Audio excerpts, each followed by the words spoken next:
ራሷን የጠበቀች አላህ ያከበራት ከዓለማት ሴቶች በዘመኗ ከነበሩት የመረጣት መርየም አለይሃ ሰላም አላህ ያከበራት ያላቃት ሴት ቁርአን ውስጥ በሴት ስም የተጠራ ምዕራፍ የለም የሷ ስም ቢሆን እንጂ ሱረቱ መርየም ቁርአን ውስጥ የሌላ ሴት ስም በስም አልተጠቀሰም የሷ ስም ቢሆን እንጂ 33 ጊዜ አላህ ቁርአን ላይ ስሟን ጠቅሶታል መርየም ይያል እንዴት ቢያከብራት እንዴት ቢያልቃት ምን አይነት ሴት ሆና አግኝቷት ነው አላህ እንዴት ነው ከፍታዋን የሰቀለው የሙሳን እናት ሲጠራ ኡሙ ሙሳ ሲል የሙሳን እህት ሲጠራ فقالت لأخته قصي እህቱ ሲል አሲያን የጽናት ተምሳሌት የሆነችውን የፊርዓውን ሚስት امرأة فرعون ሲል የመርየምን እናት ራሱ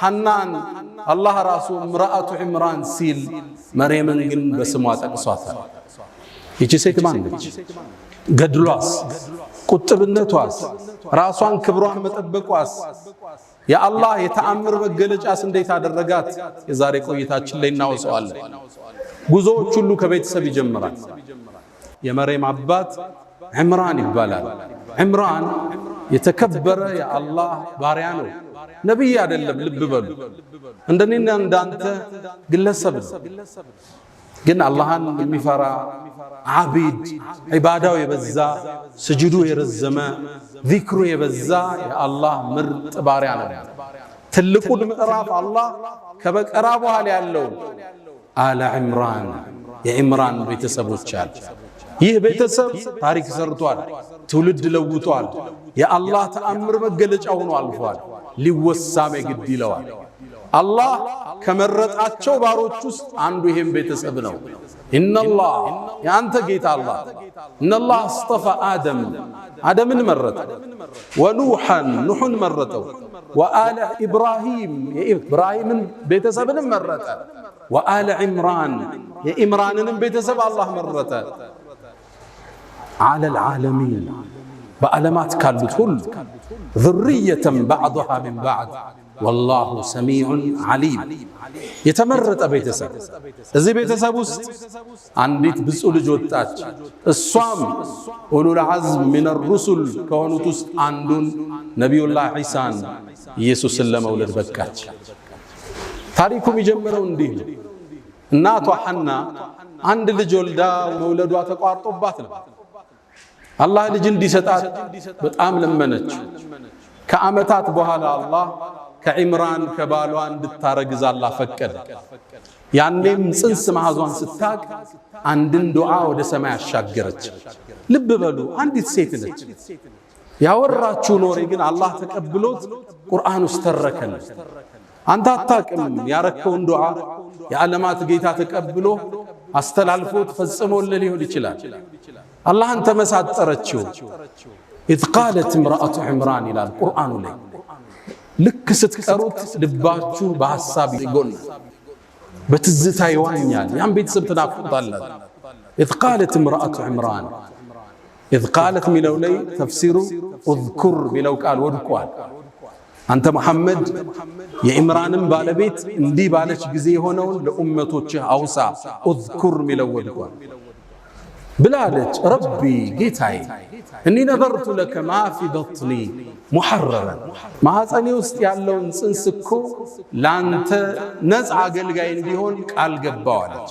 ሰጥቻለሁ ያንተ አገልጋይ ይሁን ሲወለድ በይተል መቅዲስን መስጂድህን አገልጋይ ይሁን ነይቻለሁ አለች ማ ፊ በጥኒ ማ ምንለው حرف موصول እንለዋለን በነህው ቋንቋ يفيد العموم ጥቅል ነገር ነው የሚያስዘው ሆድ ያለውን የቱሉም ነገር ላንተ ነይቻል ወንድ ይሁን ሴት ሁለት ይሁኑ ሶስት ላንተ አገልጋይ ይሁን አረገዘች ከመውለዷ በፊት ባሏ ዕምራን አልፏል ስለዚህ ባል ስለሌላ የተወለደው ሴትም ይሁን ወንድ እሷን ሊያግዛት ነው የሚገባ እሷ ግን ለአላህ ሰጠች ሆዴ ውስጥ ያረገዝኩትን ጌታዬ ላንተ ሙሐረረን ነፃ ሲሆን አድርጌዋል ከዛስ ምን አለች فتقبل مني ተቀበለኝ ስራ ሰርተህ መቀበል ማለት ቀቡል አላህ በውዴታ ሲቀበልህ ቀቡል ይባላል። እዛ ነው ነቢዩላህ ኢብራሂምና እስማዒል የከዓባን ግንብ እያነሱ ረበና ተቀበል ሚና ኢነከ አንተ ሰሚዑል ዓሊም፣ ጌታችን ተቀበለን። ኸይር ትሰራለህ፣ ቁርአን ትቀራለህ፣ ዘካት ትሰጣለህ፣ እንዲቀበልህ ግን ሰማይን ታንኳኳለህ። ጌታዬ ተቀበለኛል። ኢነከ አንተ እኮ ሰሚዑን ዓሊም፣ ሰሚነ አዋቂነ፣ ዱዓዬን ትሰማለህ፣ ዓሊም ንያዬንም የውስጤን ታውቀዋለህ ብላ ሰማይን አንኳኳች። ፈለማ ወضዐትሃ ልክ ስትወልድ ግን ወንድ አልነበረ፣ ሴት ተወለደች። የጠበቀችው ወንድ ሁኖ ዳዕዋን የሚያግዝ የዒምራንን የባሏን ኃላፊነት የሚወጣ መስጂድ የሚኸድም በኒ እስራኤሎችን ለማቅናት የሚታገል ሰው እንዲሆን ነው ንያዋ። ሴት ወለደች፣ ደነገጠች። ቃለት ብላለች ረቢ ወضዕቱሃ ኡንታ፣ ሴት እኮ ወለዱ። ሴት ደግሞ እንደ ወንድ አይደለም። አላህ ምን እንደወለደች ጠቅቆ ያውቃል። ግን ይሁን አለች። ወኢኒ ሰመይቱሃ መርየም፣ ስሟን መርየም ብየዋለሁ። መርየም ማለት የአላህ ባሪያ አገልጋይ ማለት። ሴትም ትሁን ለአንተ አገልጋይ ግን ቃል ገብቻታለሁ። ከዛ ባስከተለች አንድ ወፍራም ዱዓ ወኢኒ ኡዒዙሃ ቢከ ወዙርየተሃ ሚነ ሸይጣን ረጂም፣ እኔ እኮ እሷንም ይሁን ከእሷ በኋላ የሚመጣውን ትውልድ ከሸይጣን እንድትጠብቃቸው ጠይቀሃለሁ። ይህ አንዲት ሴት ያደረገችው ዱዓ። የአዛኞች አዛኝ አላህ ግን ዱዓዋን ተቀበላት። ፈተቀበለሃ ረቡሃ ቢቀቡልን ሐሰን፣ ጌታሃም ስጦታዋን ነዝሯን ተቀበላት። መርየምንም ወአንበተሃ ነባተን ሐሰነን፣ አሳምሮ መርየምንም አሳደገላት። ልብ በሉ ዒምራን ስለሌለ አባት ነበር ለልጅ ስም የሚያወጣው፣ አባቷ ግን የለም። መርየም ስትወለድ የቲም ነች፣ እሷ ነው ስም ያወጣችላት። ወኢኒ ሰመይቱሃ መርየም፣ መርየምን አላህ ጥበቃ አደረገላት። ስትወለድ ሸይጣን አልነካትም መርየም። ነቢዩና ሙሐመድ ሰለላሁ ዐለይሂ ወሰለም ከማ ፊል ቡኻሪ ምን ሐዲስ አቢ ሁረይራ፣ አቡ ሁረይራ ባስተላለፉት ላይ ማ ሚን በኒ አደም ይውለድ፣ የአደም ልጅ እኮ ማንም አይወለድም። ማንም ነቢያትም ሩሱሎችም ሸይጣን ሆዳቸውን ሲወለዱ ጠላትነቱን ሊገልጽ ሆዳቸውን ሕፃኑን ይመተዋል። ያኔ ፈየስተሂሉ ሷሪኸን፣ ሕፃኑ ያለቅሳል። እዛ ነው የሚጀምረው። መጣህ ብሎ ነው የሚቀበለው። መርየምንና ልጇን ሲቀራሉ ነቢዩ ዓለይሂ ሰላቱ ወሰላም ፈተቀበለሃ ረቡሃ ቢቀቡልን ሐሰን፣ ለሌላ ነቢያቶች ያልሰጠውን ዕጣ ለእሷና ለልጇ ለልጅ ልጇ አላህ ተቀበለ። አንተ የምታደርገው ዱዓ የሰማይን በር ከፍቶ ተአምር ሊፈጽም ይችላል። ይህን ነው አላህ ሊያስተምረን የፈለገ። መርየምም ማደግ ጀመረ። እናቷ ለቤተል መቅዲስ አገልጋይ ነይታታለች። ስለዚህ ወደዛ የምትሄድበት እድሜ ሲደርስ ሴት ነች። መስጂድ ውስጥ ገብታ እንዴት ታገልግል? እዛ ውስጥ እንዴት ነው የምትኖረው? ማን ይንከባከባት? ኃላፊነት የሚወስድ ሰው ያስፈልጋል። መጣችና ዘከሪያ የመጀመሪያ ልጇን ያገባ ባሏ ነው ነቢዩላህ ዘከሪያ። መጣች፣ ጥያቄ ያቀረበች፣ መርየምን ተረከቡኝ አለች። እዛ ውስጥ ገብታ መስጂዱ ኑሮዋ እዛ እንዲሆን እዛው እንድትሰግድ አላህ እንድታመልክ ሰጋጆችን እንድትከድም ነው። ዘከሪያ መውሰድ ሲፈልግ ግን የዒምራንን ቤተሰብ ልቅና የሚያውቁት ቀሳውስቶች ዑለማዎቹ እኛም እድሉ ይገባናል። መርየምን ለመንከባከብ ግጭት ተፈጠረ፣ ውዝግብ ተፈጠረ።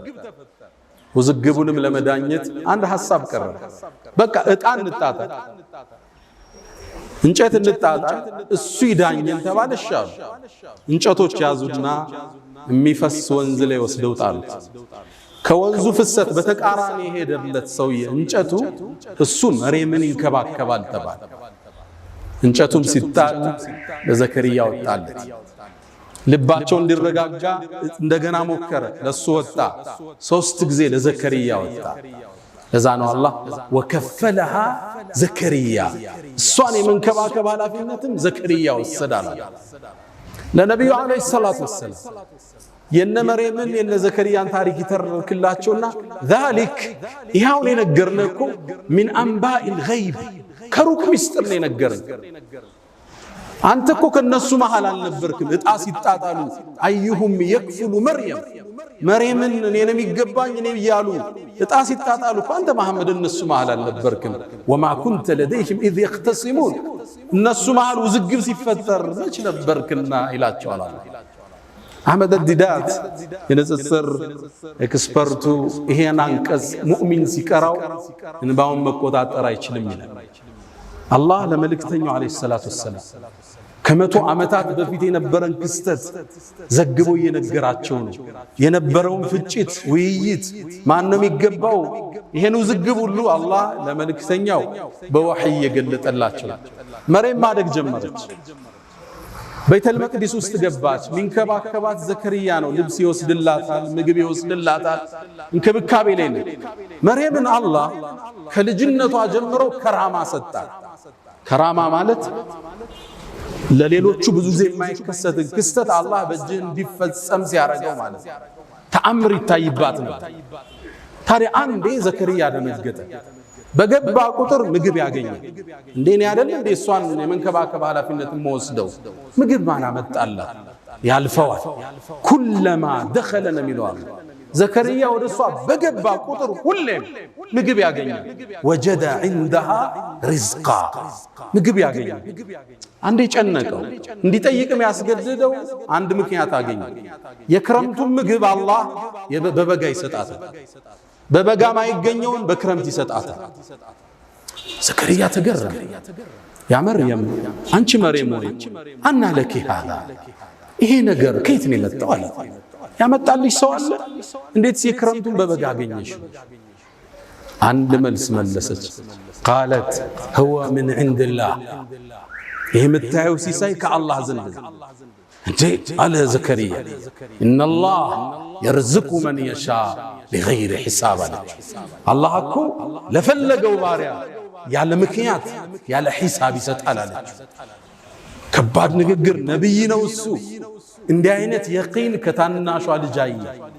ሁናሊካ አላህ ነብዩላህ ዘከርያ ልጅ አልወለደም ነበር። እድሜው 120 ዓመት ደርሷል። ሚስቱ 98 ዓመቷ ነው። وكانت امرأتي عاقرا ማነች በዚህ ላይ እንዴት ታዲያ አላህ ያለ ገደብ እንዲሚሰጥ የበጋውን በክረምት ከሆነ እኔ ባረጅም ሚስቴ መሃን ብትሆንም ልጅ አይሰጠኝም እንዴ? ቻይናው አላህ አለ። የመርየምን ክስተት ሲያይ ወንድኔው ተነሳ። ሁናሊካ አላህ እዛ ቦታ አለ። በአረበኛ ቋንቋ ሁና ስንል እዚህ ማለት ሁና ከስንል ትንሽ ፈቀቅ ሲል ሁናሊካ ስትል በጣም ሲርቅ ነው።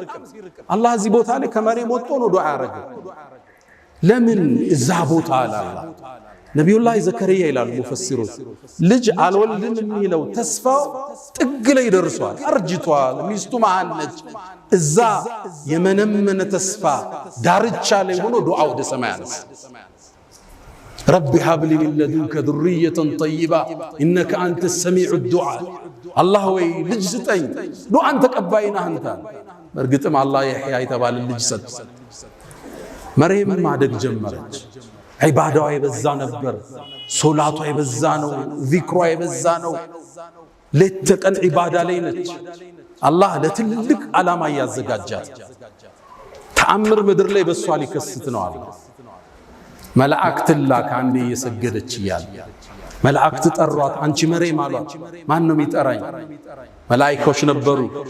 እነላህ አስጠፋኪ አላህ መርጦሻል አንቺ ወጠኸረኪ አስድቶሻል ወስጠፋኪ ዐላ ኒሳኢል ዓለሚን በዘመንሽ ካሉ ሴቶች ሁሉ አንቺን አላህ መርጧል አላት። ያ መርየም አንቺ መርየም እቁኑቲ ሊረቢኪ ወስጁዲ ወርከዒ መዐ ራኪዒን ከሰጋጆች ጋር ኢባዳሽን ጠንክሪ ለትልቅ ዓላማ ታጭተሻል አሏት መላእክቱ። መርየም አደገች። እድሜዋ እየገፋ ሄደ። 17 ዓመት እንደሆናት በአንድ በተባረከ ቀን ወደ ምስራቃዊ ቦታ ከቤተል መቅዲስ ለቃ ሄደች። እዛ ቦታ ስትሄድ ከሰማይ ሰማያት ሌላ መልእክት ተላከ። መላእክቱ ጅብሪል ሐዋውን እየቀዘፈ ፊት ለፊቷ ተከሰተ። ክስተቱን ቁርአን በሚያምር መልኩ ተርኮታል። ይሄን ትረካም የኛው ነጃሺ ይሄ መስጂድ የተሰየመላቸው ታላቁ ንጉስ ሲሰማ እንባቸውን መቆጣጠር አልቻለም። አላህ እንዲህ ይላል ወዝኩር ፊል ኪታብ መጽሐፍ ውስጥ አውሳ መርየምን አውሳ ኢዝ እንተበዘት ሚን አህሊሃ መካነን ሸርቅያ ከቤተሰቧ በምስራቃዊ በኩል